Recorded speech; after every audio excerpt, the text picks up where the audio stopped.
Awesome. Hey guys, thanks for coming. It's weird, the last time I was in this room, I was taking psychology class as a freshman and thought that I had everything that we talked about. So it's great to be back and not learning about different psychological disorders. But yeah, no, I'm really excited to be here today. I'm here with Mariana, of course. She graduated with a degree in public affairs journalism from UGA, which back then was mostly focusing on newspapers. She moved up to New York, wasn't sure she wanted to have the traditional journalism background, a little disillusioned, and so she went into advertising. But then she realized she wanted to know more about the business model of journalism. So, you know, how the money really gets made and how the business of journalism works. So she worked in an online media startup and then peeled off to launch Fenix. I'm associate editor entrepreneur. I freelance a lot too, really interested in investigative features and tech journalism. And I've also written for Fenix. I did a piece on a pair of, like a father and son who were exploring the Arctic together and trying to shed light on renewable energy, stuff like that. Really cool place to find a home for it was Fenix, and we'll talk more about why that was. Yeah. This morning we were hanging out at the Grit making these questions and you know, talking about how when we first met we were both working at kind of content farms in New York, and then we've moved on to places that we believed in more, and with Mariana, Fenix, which is really exciting. So yeah, excited to get started. Me too. So Mariana, you started Fenix because of your passion for in-depth investigative features, which is something we both really share, and pieces that can change the world. So the media industry right now is a little bit down, but it's not out, and you're trying to change that with Fenix. So in your eyes, what's the most broken thing about the business model that we're currently working with in media? Yeah, so I really do think it's the business model. So I grew up in newspapers. I grew up in traditional journalism. I worked at the Red and Black. I studied here. And I think after kind of analyzing the way that media works, it became clear to me, like actually, I'll go back. I'll tell you when it really happened, when I really was like, oh, like this is not really quite right. I was standing at the grocery store and I was trying to buy some milk. That's the biggest story. It's not. I mean, I was just trying to buy some milk, and the thought just hit me. You know how sometimes you're just like, I don't know, in the shower or whatever, and just the thought comes. But I was wondering, like, why is it that I cannot purchase a story in the same way that I can purchase a gallon of milk? Meaning, why is it that, like, if I want some milk, I'll just go to the store, I'll buy some milk, and then I'll go home and I'll drink it. If I would like a story about student loans, I can't go to the journalism store and buy that story and then read it. Like, that doesn't exist. So that's sort of what got me thinking about it. So to kind of go back a little bit, the way it works right now, because I know a lot of you are just starting out in your career, so you might not really know a lot about and I know a lot of you are not journalism majors necessarily, so. But the way it works right now, you basically have journalists creating the content, you have readers consuming that content, and then you have advertisers paying for that content. So essentially what happens is the people that are consuming the content are not the same people as the ones that are paying for the content. So you get this sort of misalignment in incentives. Like, basically what one person wants and what another person wants are not the same thing. So I think that's sort of what's wrong with our model right now. Like, I think that worked before, but I think now with the internet and just having consumers be so available and readers be so available, like, I think it's so easy to reach out to them directly and ask them, like, hey, what do you want to read? Like, what do you care about? As opposed to kind of guessing and ultimately creating content from or for page views, which is what advertisers care about.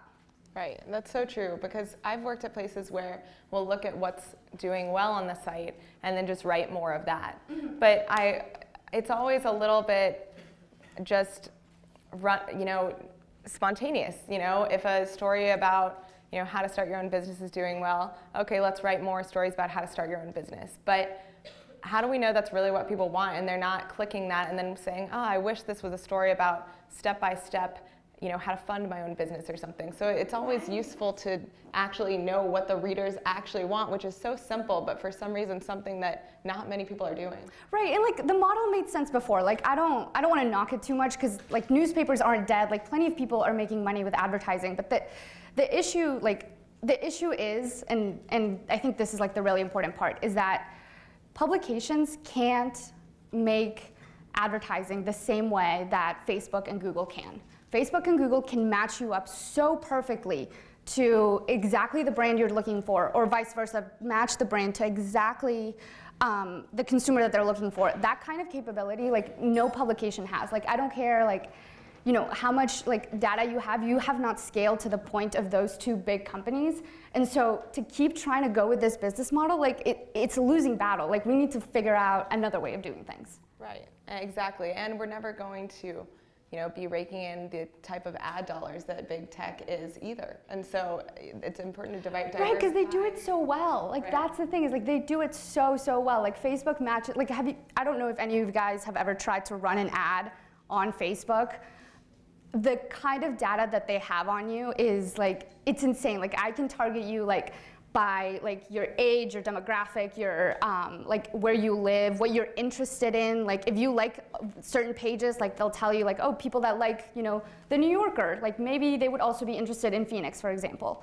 And so like they have that data and they have it for like billions of people. So you can't, like, it's a losing battle. I just don't think you can do it. Definitely.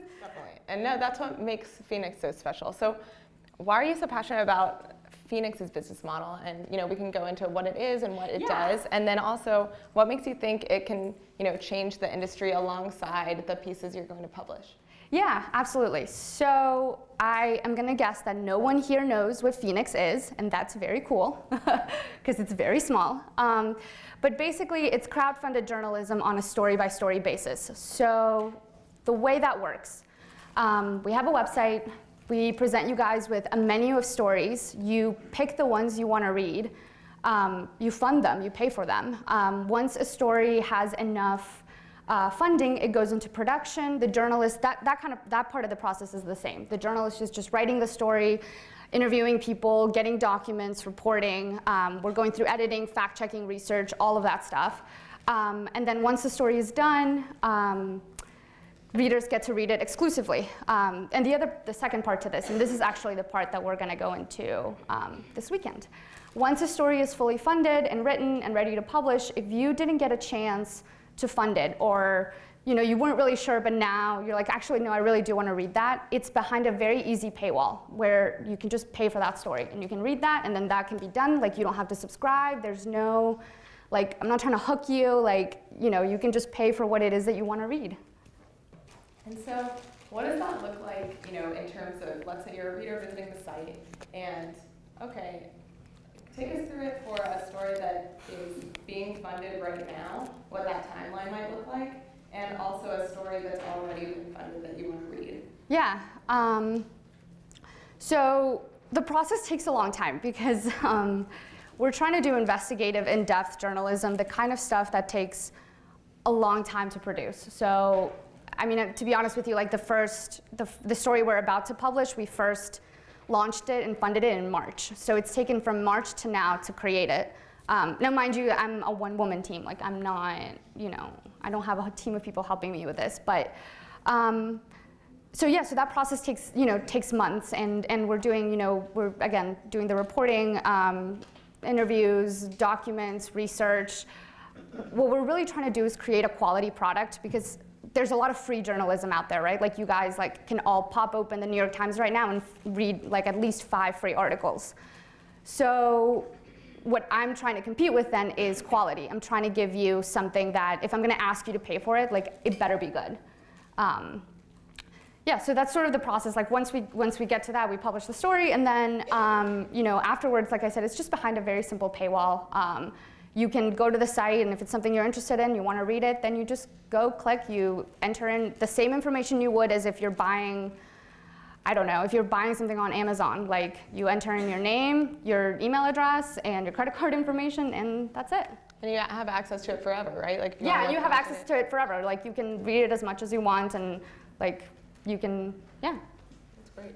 So when it comes to previous jobs, I know, we both moved up to New York, had a couple different jobs, and every one that you have there, I feel like really just informs who you're going to be and what you want to do. And so, how did your two most key jobs in New York before peeling off to launch Fenix inform, the business model and your exact plan for this company? What did you learn from each one that really helped you refine the idea for this? Yeah. So. I had a very traditional journalism career up until graduation. I had, I majored in newspaper public affairs, which before was newspapers, and who the hell knows what it is now. But that was my major. I had worked at the Red and Black. I, made my way through the entire Red and Black organization. I was news editor. I had just worked really hard in journalism for a long time, and I'm sure a lot of you guys feel this right now.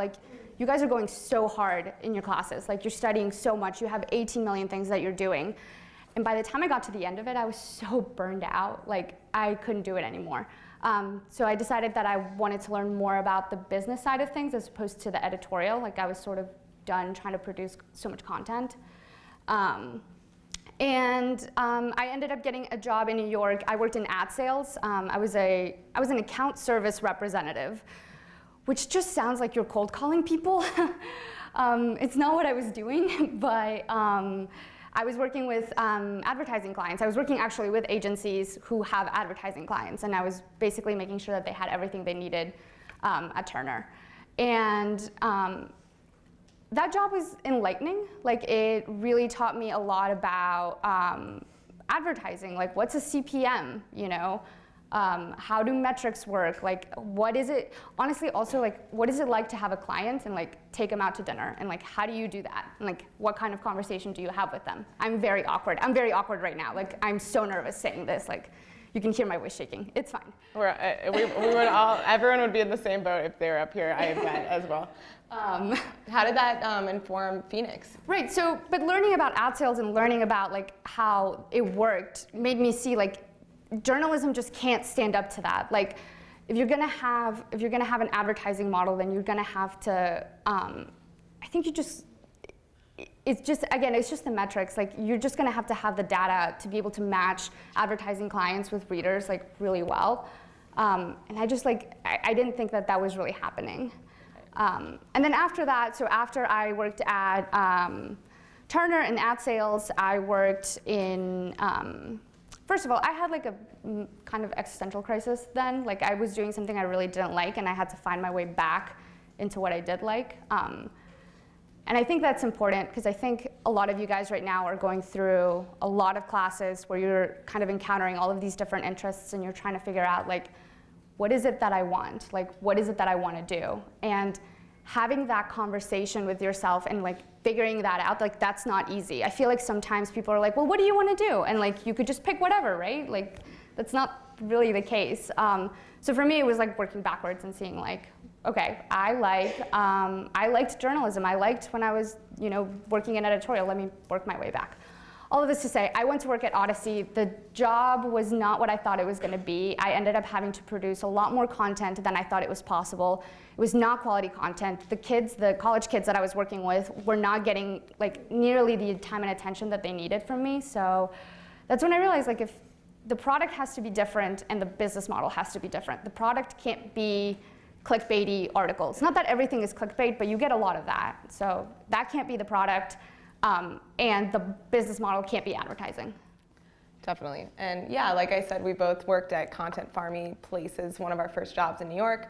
I had to write 5 articles a day at one company. Right, that's so unsustainable. Think about it, sit down and write 5 good articles a day. You're not doing that. No one is doing that. No one is. I didn't put my name on a single one. I can tell you. I said, by blank staff. If I'm not putting my name on an article if I don't think it's good. So yeah, quotas and things like this are, they're, some companies are really pushing them, but the future, people know when something's quality, and you're going to be angry and have a bad association with the company if you click on a story and it's clickbaity and there are 30 ads that you have to close every time you try to read one paragraph.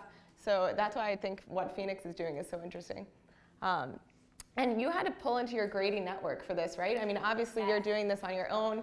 You had to really tap this network in order to make this happen. Yeah, so like that's another, I think this is like good, again, practical advice for you guys that you could really use. Like because I kind of switched career paths a little bit, I had no network when I started doing Fenix. Like I didn't know a single like journalist from my jobs. Like I didn't know a single journalist that I could be like, hey, like, do you want to help me?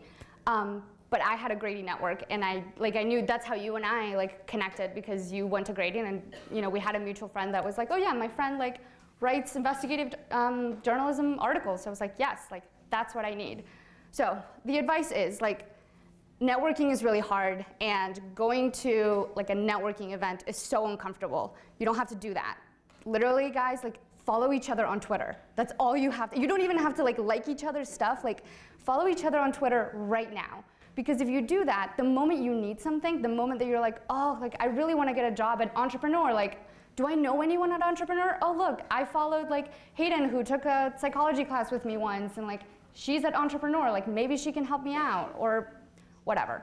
Very practical, like literally do this right now, like pull out your phones, like you don't have to do it right now, but follow each other on social media, whether it's Twitter or TikTok or whatever it is, like that kind of network. I mean, I don't know what you guys do on TikTok, so I don't know how much you do on it. Entrepreneur just got a TikTok, and I was like, like, don't know if this is really the type of company that is going to do well on here, but we'll see. But yeah, if you follow each other, then and then you know what other people are doing too, which I think is like, that's part of the way you help. Like if I like was like, oh yeah, like I remember, like I have, Hayden's email from when we went to school together. Let me just awkwardly email her and see if she can help me get a job. Like, no, it's too difficult. So also, what you just touched on is really interesting too, like the fact that you had to do this alone, and the self-motivation that takes is really, I mean, just, it feels like an uphill battle, like climbing up a brick wall. So when it came to like having this idea and then following through on it, taking this idea, peeling off, starting to do it on your own, what did that look like? I mean, you were working from home, you've been really open on social media about how it's a lonely process, it's a hard process, it's hard to self-motivate and be productive. What were some of the things you learned in those first few months, working on this by yourself and really trying to move towards this goal? Yeah. So I will say it took me way more than a few months. Like this is part of my story that I like look back on, and it makes me self-conscious, but it's a part that was there and it happened. But I spent the first couple of years not doing anything. I was going out and strike out on my own, and I was so confident. I quit my job. I was gonna do the thing. And then I was alone in my apartment, and the silence was so deafening. And I did what I think a lot of us do when we encounter situations that are awkward and uncomfortable. I went online, and I played Candy Crush, and I turned on Netflix, and I spent so much time not confronting it. So I think what helped me make that switch, honestly, and the reason I didn't confront it at first was because my to-do list literally looks like this. 1, save journalism. Like, are you crazy, woman? Like, you can't do that in a day. Like, that's insane. So what I'm basically telling you guys is like, if you're trying to be productive and you're finding that it's really hard to be productive, it's probably because you're not doing something that is pleasant. You're probably doing something very uncomfortable. So make it easy on yourself. Like, set yourself up for success. Break down your goals into bite-sized little pieces. Like, don't try to save journalism in a day. You're gonna fail every day. Bite-sized little pieces, and go easy on yourself. Have some compassion. Like, what you're trying to do, get a degree and go out and find a job. Like, the shit's hard. Like, don't let anyone tell you it's easy. It's not. It's hard. Make it small. And if all you can do today is just do your homework, and all of your homework that you could do was one problem on one page, perfect. We did one problem on one page. That's awesome. Let's do it. Maybe tomorrow we do 2 problems on the page, and so on and so forth. But don't boil the ocean. That's actually a great metaphor. That brings up confidence, right? So a lot of us, have imposter syndrome. We feel like, it never really goes away, by the way. You feel like you are not, you're an imposter in your industry, that you are faking it till you make it. And and at the same time as this, you're having to pitch yourself to people, whether it's your idea or yourself to get an internship, like as a sophomore or junior. I still remember that process, and it was the same as applying for a job. It's just really hard to, someone says, well, tell me about yourself. And what kind of a question is that? Yeah. So when it comes to, for everyone listening, people who've already started and will probably never stop having to pitch themselves, or an idea that they have. What did you learn through that process of pitching yourself and your idea to friends, family? So first of all, it's terrifying in any way that you're doing this, whether it's at an interview or whatever it is that you're however it is that you're pitching yourself, it's terrifying. So it's fine. And not necessarily. I'm sure some of you guys are very confident and have no problem walking into a room and talking about, answering the question tell me about yourself. That's awesome. I wish I could do that. I cannot. I am terrified constantly, all the time. It's exhausting. But I think what's important here is that if you're going to do that, the more you do it, practice really does help. Just do it over and over again. And the first time, this is my first time speaking to a group like this, and I'm so nervous and I'm not doing exactly what I want to be doing, or I'm trailing off or whatever, but it's my first time and it's fine. And the next time I do it, hopefully it'll be better. So don't judge yourself too hard, and just do it as often as possible.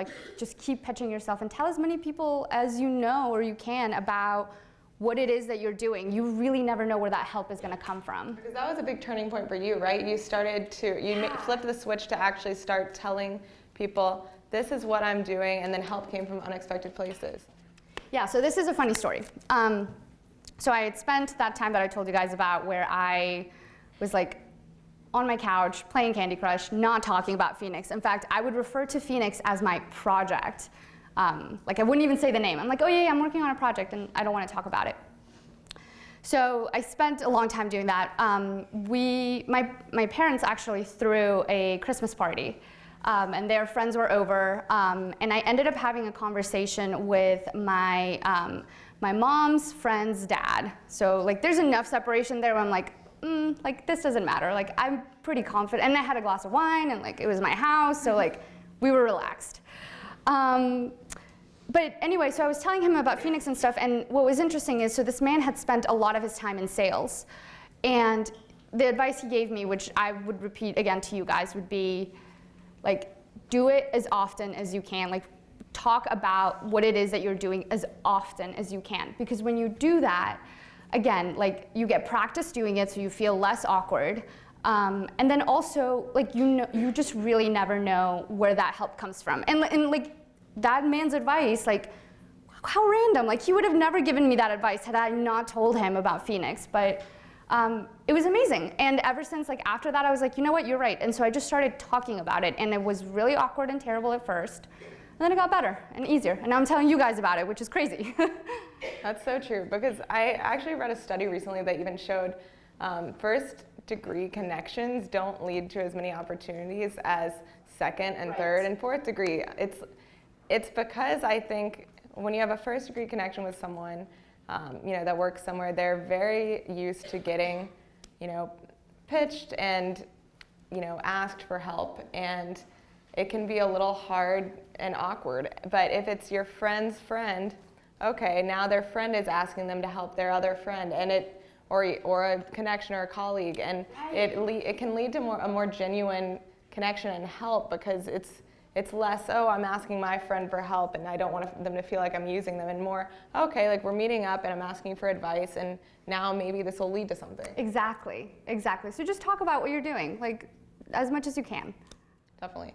And something else I really love about Fenix is Mariana shares very, very honestly and in a raw way on Instagram and any social media she has for the company about the struggle and how it is, how hard it is, and how hard it can be to motivate, and it can be lonely and difficult, and some days she doesn't accomplish what she wanted to do, and some days she does. So what inspired you to really start? And I know with social media today, it's like some people aren't sharing authentically at all. Some people are sharing authentically in a fake way. Some people are sharing actually authentically, but you don't really know. So how did you cut through all that chaos and really start doing something that was right for you and sharing, what was really going on with the startup? Right.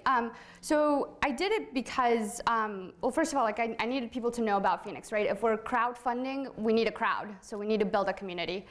And, to be honest with you, I listened to this one podcast. Gary Vaynerchuk. Do any of you guys know who Gary is? My man. Yes. I listen to Gary every day. Gets me super pumped. But he gave this advice, and I thought it was like just spot on. When you're trying to create so much content for online, what you really want to do is, instead of trying to create that content, instead of trying to come up with like these ideas and like, oh, like on Monday we're going to talk about Monday motivation or whatever. Like, instead of doing that, what you want to do is document what you're going through every day, because it takes off the pressure of having to come up with these ideas. Like, you can just like, this was what my day was.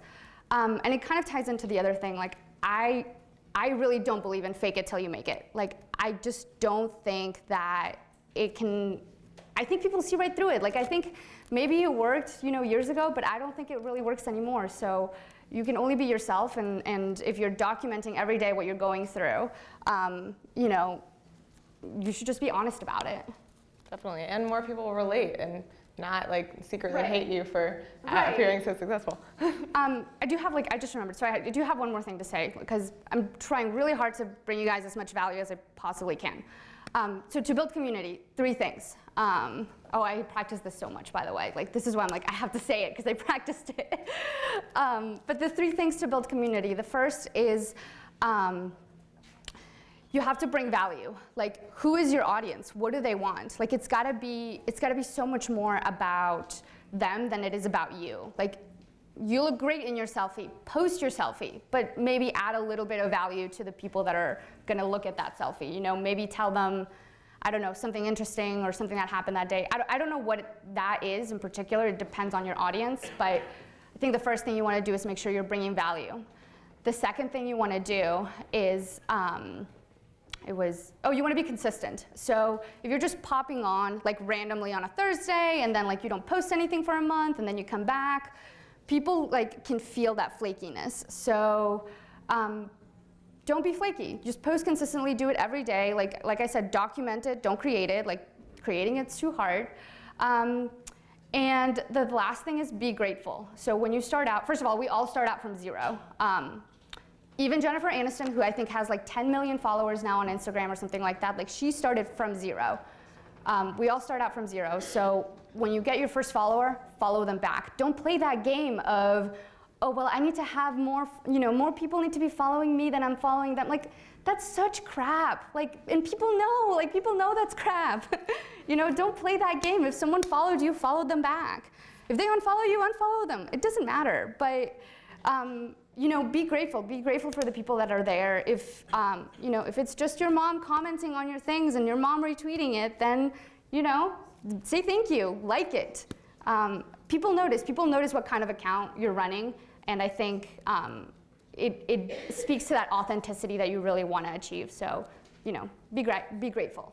And that goes double for companies too. I mean, like Jeff Bezos, obviously Amazon right now, lots going on. But one thing that Jeff Bezos does is he still has his public email address, jeff@amazon.com. You could literally email it right now. And he at least reads a selection of the messages, so he can still stay informed with the public and the customers. So definitely important to be accessible. And I also wanted to ask, so obviously this whole process has been years in the making. What's one of the most rewarding things that you have seen so far? Whether it's like an article that got published, a significant piece of feedback, a payment to a journalist that allowed them to keep freelancing. I think it actually is that. So one thing that I don't think we touched on at first, but I graduated in 2013, so I've been out of school and in the job market for a while, and I've seen friends go, I think I've seen like 5 layoffs happen in that time. Like, this is a reality. Like when you guys get out there, like you might be laid off, especially if you're working in media because it's struggling so much.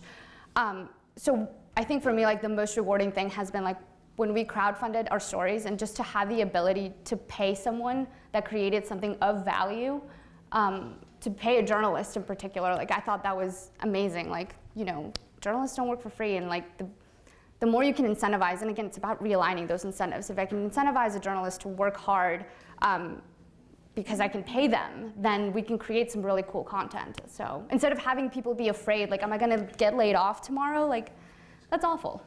Right, and one of the most special things about my experience working with Fenix to publish a story that I really cared about is that I was able to work with an editor who cared about the story as much as I did, which is rare. I mean, usually editors have, you know, so many stories to edit, especially at a publication that's churning out more content.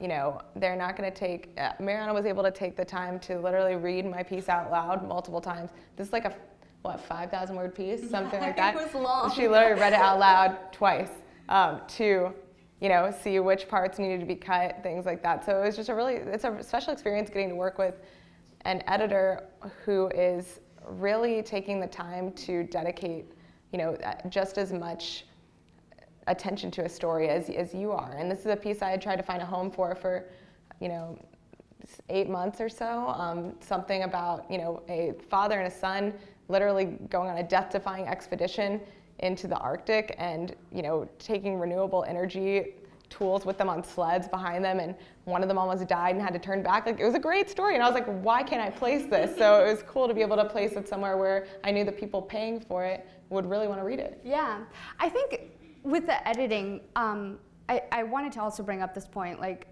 I think as you're trying to figure out like what it is that you want to do, and like what, you know, even if you're just deciding on a major, like if you don't know yet, I think it's important to lean into your strengths. Like, I know editing is a strength for me, so I lean into that.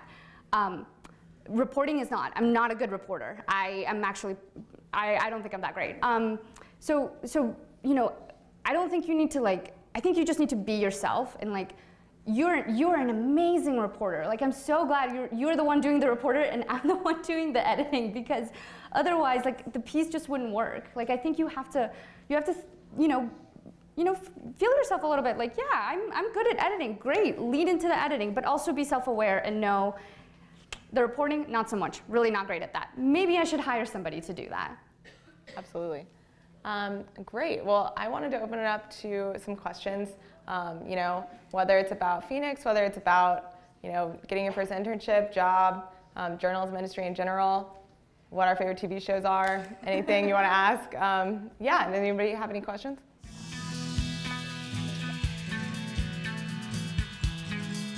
I have seen crowdfunded on a story-by-story basis before, and I've seen it poorly done. What I mean by that is, like, the website doesn't look great, so interacting with it is awkward. You don't really understand what you're supposed to be doing. Like, you have to make sure your tech product is good and, like, you know, can be useful. So, like, I have seen it before, and I feel like I think Tortoise Media crowdfunded their entire company, and that was cool. But they're not crowdfunding their stories; they crowdfunded their company. And then I know the correspondent over in Amsterdam, they also are crowdfunding, but I think that, again, they're crowdfunding their company and not stories. So there's similar stuff, and it's out there. What's cool is, so crowdfunding is like really big in Europe. So that's why I get a lot of hits. Like, I get a lot of people coming to my site from the UK and places like that. I think it's getting bigger here in the United States. I think people are understanding more and more. I think, you know, it's just learning to be creative with it. But to get to the point of your question, like, I've seen a few people. I haven't seen it done well, which makes me feel good. I have a shot.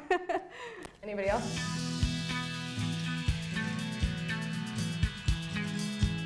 I'll be honest with you, like, this is sort of up in the air. Some of this stuff is up in the air right now. The way I set it up, I do let people fund more right at this moment than just the 2 set amounts, but I did give people guidance, and so I did create 2 crowdfunding levels. So right now, if to crowdfund a story, to just read it, it's $2. And I basically like reverse engineered my way into those $2. I saw how much a New Yorker magazine costs, and then I saw how many investigative journalism pieces they did a week, and then I said, well, that's about, they charge about $3 an investigative piece, so I'm gonna come in right under them at $2. And then we're also, so that's one, so it's $2 to read the story, and then if you pay $5, you get to read the story, and you also get an audio version of the story, because audio is really big right now. I mean, I'm sure you guys know, like, you're all listening to podcasts as you're walking around from class to class, so that's the way it is right now. I would love to keep it at a set amount, because what I want to prevent is one person having like huge power over a story, because then you know the whole thing breaks if you're not really crowdfunding it, if it's just like one billionaire giving me, you know, whatever, which would be nice, but but yeah, so it's up in the air. These are interesting questions. These are things that I'm constantly thinking about, constantly like talking to more people about, trying to learn more about just pricing strategy. How do you go about that, and what can you do? Because I think that's what I really love about Fenix, is that Fenix isn't, like, crowdfunding isn't new, journalism isn't new, but it's combining different ideas together and then coming up with something that's like very valuable for people. Because right now, so we fully funded our first 2 stories, but I don't really have a crowd yet. Like, you know, you can look at the Fenix Instagram, is like 200 followers right now, so I'm not getting a huge response with that. I think to add some more context, though, I think Fenix is very much a publication in the sense that, like, I'm getting together with journalists and talking about what would be valuable. I think if you open it up to a platform level type thing, then it just becomes a little difficult to keep up with, like, how many different people want different stories to be written. So as we grow, I'm sure all of this will change, but right now that's sort of where we're at. Oh, I'm so glad you asked this question, because it gets at the problem, right? Like, because you're in this advertising model that is demanding so much from journalists, like, how you have to know how to do everything, right? And I'm sure you guys are kind of learning that right now. I think what's cool about doing it in college is that you get to taste, because sometimes when you're younger and you haven't really gotten a chance to do everything, you don't really know what you like. But once you've tasted what it is that you're good at, lean into that thing. I don't think that in the future, like, as you go into your jobs, like, I don't think being a jack of all trades is going to be as helpful to you. I have found that, like, the people that I work with the best are the people that have one thing that they're really good at. So, like, again, I'll bring up the editing example. Like, I got a chance to do all of that when I was in school too. Like, I got a chance to, you know, write, produce, edit, do the whole shebang.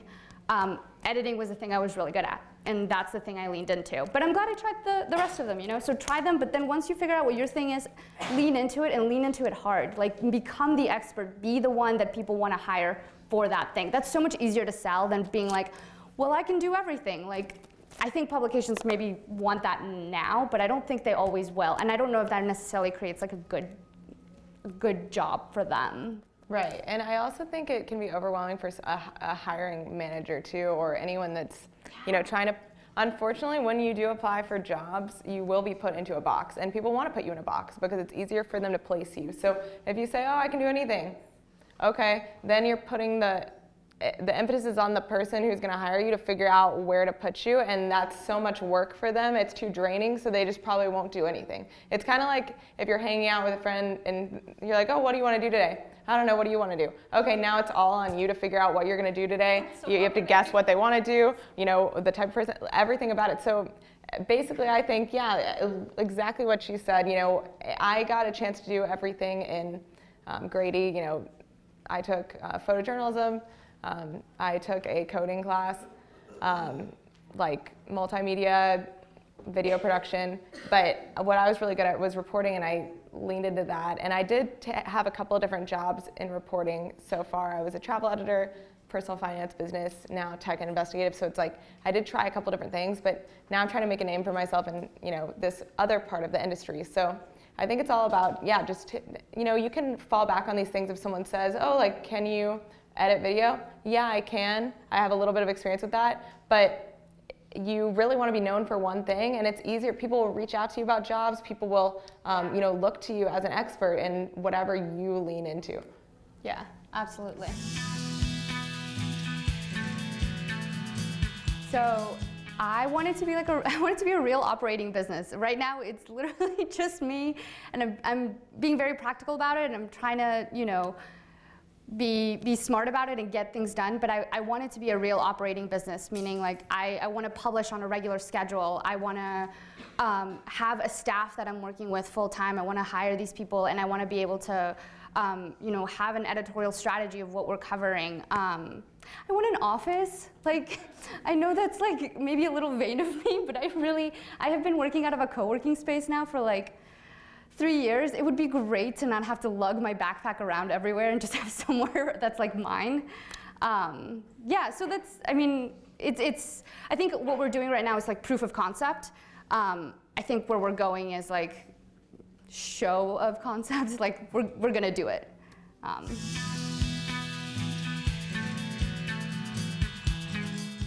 Do I know a freelance journalist? If I do, okay, let's sit down. Like, what do you, the question I keep asking actually freelancers that I'm working with is, what's like the one story that you haven't, the one story you've been dying to write but can't because the publication won't give you the money or the time? Because that's what I have, right? Like, if I'm gonna compete in a space with other publications for these stories, what I can provide that other publications can't is both time and money. So it's, again, once Fenix grows, I'm sure we'll start kind of digging into some data and trying to see like which stories did well, what did crowdfund all the way, what didn't. Right now, it's like very, very scrappy.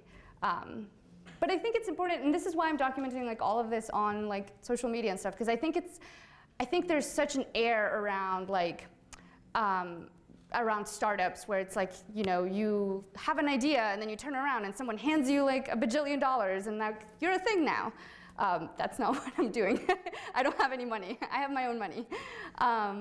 So I think it's important to kind of see that and like see the scrappiness of it. But yeah, in the future, like if I could have a database to see like what has gone well and what hasn't, and then leaned into what we did right and keep doing more of that, like absolutely.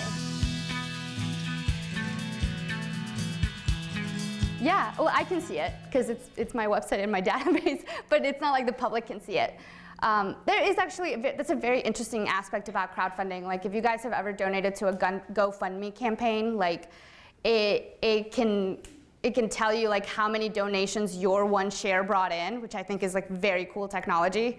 So I'd love to do something like that because I think it encourages people to share, and like that's the thing with crowdfunding is if you're able to, it's not just putting it out there like yourself, but you got to get other people talking about it and create that buzz. So I can see it, like I know who my customers are, which is cool, and I've like emailed all of them and thanked them and stuff, but it's not like other people can see it on the site. It's everything. It's this doesn't work if the engagement isn't there, which is why I answer every comment that I get on my social media. It's why I like everything that, I engage with my followers. I follow them back, which is a privilege, honestly, to like be able to tap into someone's social media and like see what it is that they like. I comment on their stuff. Like it's just me right now, but in the future I'm hoping to, make it bigger. But I think if I'm asking people to give me money for a product, then I have to give them something back. And they have to know me, they have to like me. If they don't like me, they're not gonna do anything. So it's everything. You gotta engage and you have to spend time doing it, and like maybe it's tedious sometimes, and like maybe it's the last thing I wanna do that day, but I'm gonna sit down, I'm gonna answer all my messages, and I'm gonna make sure that conversation happens.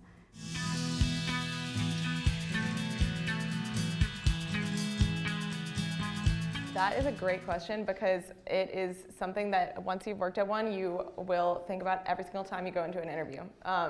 And you look out for these red flags, and it's really easy to identify once you've worked at one, but it's not so easy when you haven't yet. And again, of course, I'm grateful for every job I've ever had. Like this place gave me connections that got me my next job, and some of these journalists went on to other places and I'm still friends with them. But the thing that I think is the most important is when you go into an interview, or you're like, feeling someone out about a job, you're having coffee with them about where they work, but especially in an interview, ask questions you actually want to know the answers to. My first 5 job interviews, I just looked up good questions to ask in a job interview, and then ask those. Okay, think about what you actually want to know, and don't be afraid to ask it.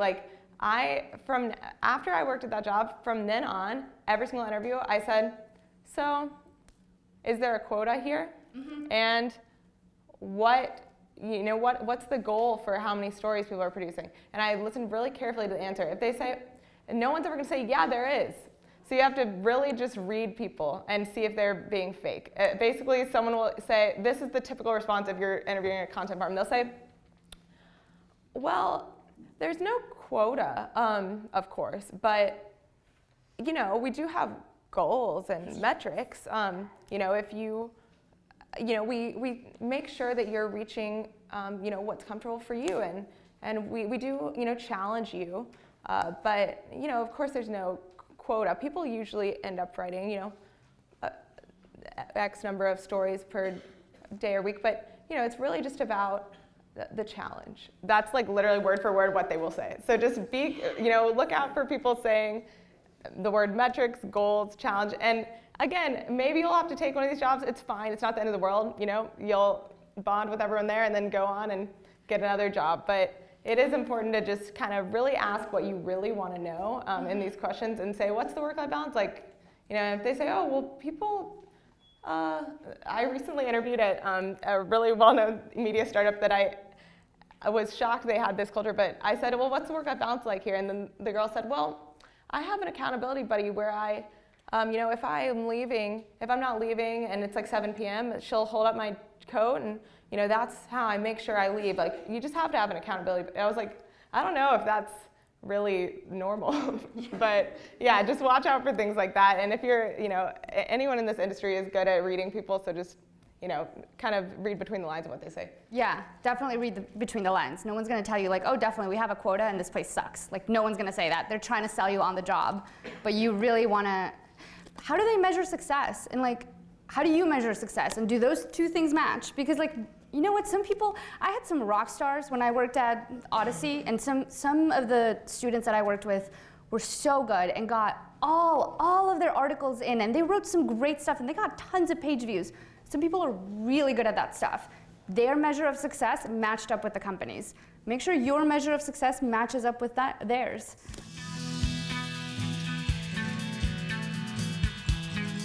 So it skews female because of me. It's mostly 25 to 34-year-olds. And of course, because it's I get it. I remember being 18. I didn't want to read in-depth journalism. It's mostly in New York. But again, because of me. Right now, it really does reflect who I am. But I'm hoping to expand. And the more we publish articles that are a little bit different, hopefully we'll get into different demographics. It's a great question. It's a great question.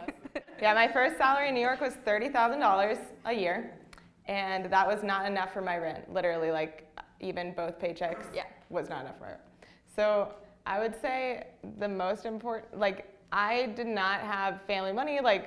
I am very not like that. So I moved to New York.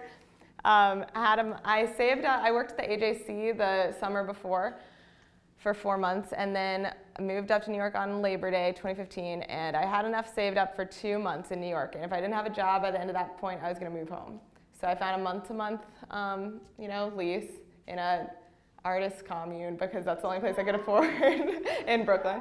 I had to really lean into my UGA theater background to get a spot there, and the rent was way too high, but they did rent month to month.